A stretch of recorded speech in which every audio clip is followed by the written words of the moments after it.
Is the Philippine peso again weak because the dollar is strong? Pag-usapan natin yan dito sa video na ito, no? Pero bago natin simulan guys, bago natin simulan mga ka-traders, kung bago pa lamang pala kayo sa aking YouTube channel or sa aking mga social media accounts, ako nga pala si Christian J. Asena, a junior financial analyst.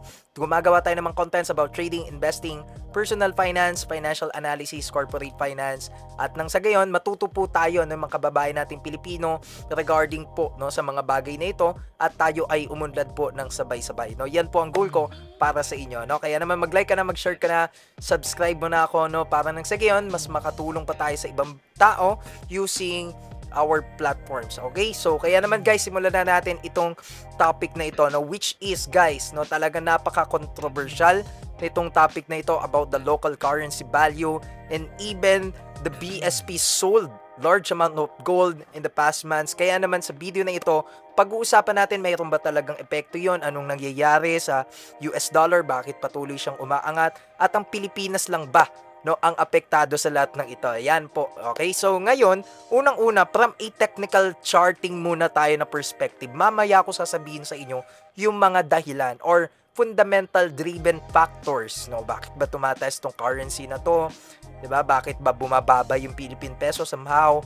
So, ito po 'yon. Okay? So unang-una po muna, makikita natin dito na talaga namang tumataas yung US dollar against the Philippine peso value again, no? Kasi dito makikita nyo, nag-decline siya, 'di ba? From June 25, let's say, June 24, 25, bumaba na siya. Pero nag-recover naman ang US dollar again against the Philippine peso. Tumaas na naman siya ngayon from 55 levels ng let's say September 20, umangat po siya hanggang ngayong October 30, 2024 doon po sa resistance level na 58 to 59 Philippine pesos. 'Di ba? Ibig sabihin ang isang US dollar ay katumbas ng 55 pesos, no? Ibig sabihin nun, definitely hindi 'yun maganda, no, para sa ating ekonomiya. Okay? Kasi ibig sabihin mas mababa or lower value yung ating currency. So ngayon, pero ang tanong, no, sa Pilipinas lang ba nangyayari yan? So definitely pag tinignan po pala natin, no, tignan niyo po ito, no, US dollar index. Okay, ibig sabihin kung sa stock market meron tayong mga indices, meron tayong mga sa Bitcoin, meron tayong Bitcoin, ay sa crypto meron tayong Bitcoin.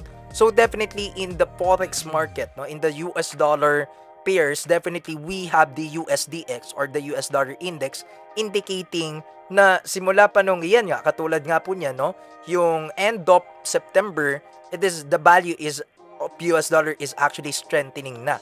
Diba? Lumalakas na siya, tumataas na siya.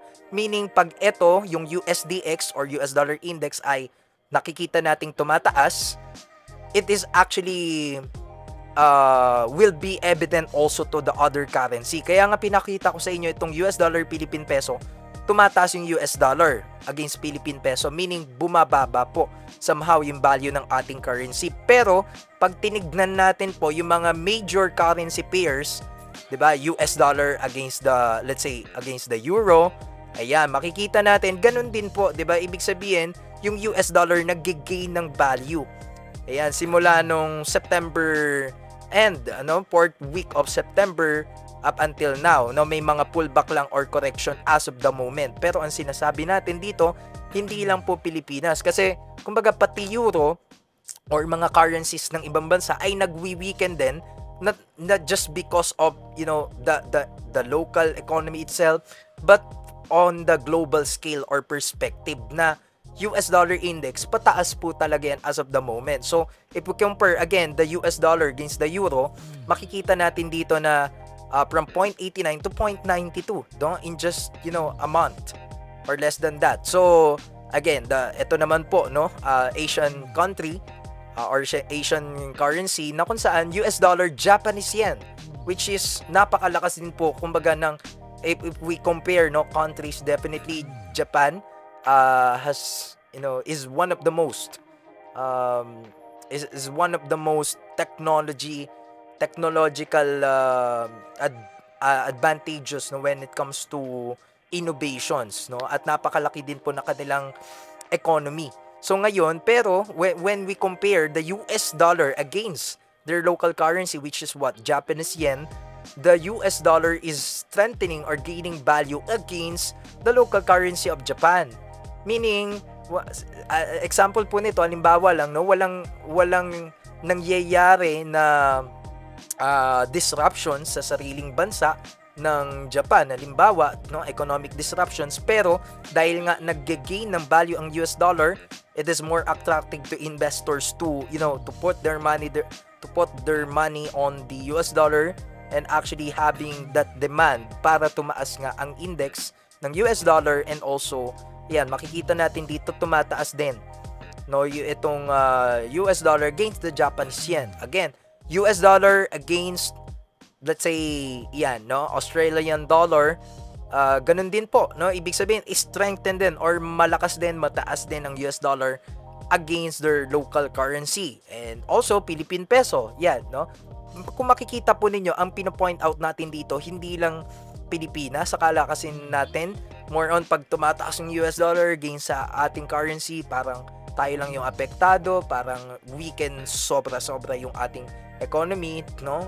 Which is somehow medyo may point, pero again, not all the factors are inside, no, the local economy sa Pilipinas, no, but also I am pointing na there are also external factors, there are also global driven factors kung bakit nagiging ganun po yung rates. Alright, so next would be, pagkumpara naman natin yung another Asian currency, which is baht. Okay, makikita na ito, Thailand baht, makikita natin dito na simula din pala, ayan, nung September 27, no, 4th week of September up until now, somehow the US dollar is gaining value against the local currency of Thailand. So makikita natin dito na hindi lang pala Pilipinas, but also other, European countries, USA, and also, ayan, no, dito po sa Asia, makikita natin dito yung mga currencies ay nagwi-weaken somehow against the US dollar, meaning nagigain ng value ang US dollar. So bakit po ganun, coach, no? Hindi lang naman pala Pilipinas, no, ang affected diyan, but also again, we are talking about the global scale.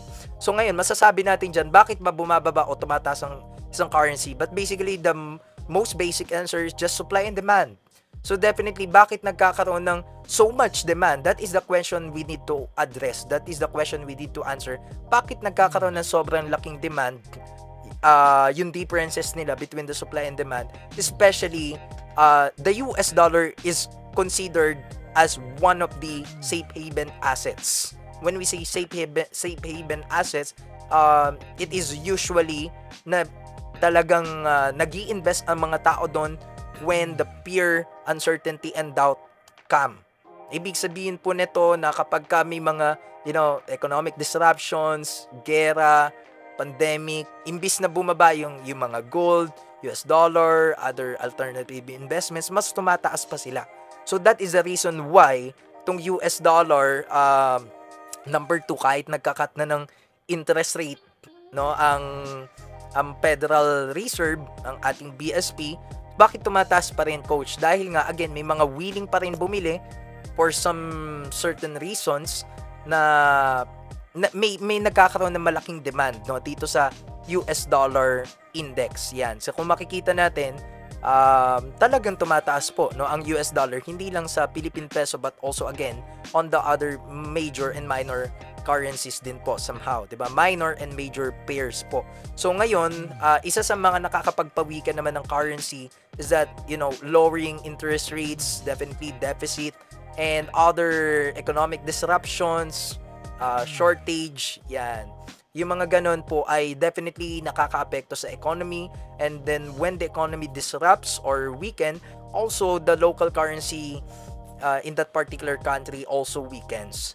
So kaya makikita natin, diba, BSP nagbababa ng interest rate. That might be one of the reasons as well kung bakit nagiging ganon yung again, yung exchange rate ng US dollar Philippine peso. But again, not on all that factor, but also heavily relies on this factor such as the US dollar index is gaining value again. So that's why, ayan, kung meron pa kayong mga tanong, just put it here, Comment down below kung ano pa yung mga contents na gusto ninyo, and I hope na marami kayo natutunan dito sa video na to, kahit medyo mahaba siya, kahit medyo yung paliwanag natin, no, is definitely broad, but then I hope marami kayo natutunan sa pakikinig dito sa vlog na ito. So marami pa tayong gagawing vlogs kasi kaka-upgrade ko lang ng mga equipments na to, such as the web camera and all of this equipment. So papasalamat tayo sa inyo. So again guys, sana tandaan niyo yung mga lessons natin.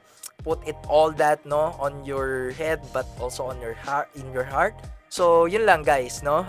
Magkita-kita tayo next vlog. We will be talking about more about cryptocurrencies, exchange rate, economy. Yan po, no. So yun lang guys. Maraming salamat po sa panonood and see you on my next vlog. Bye-bye po.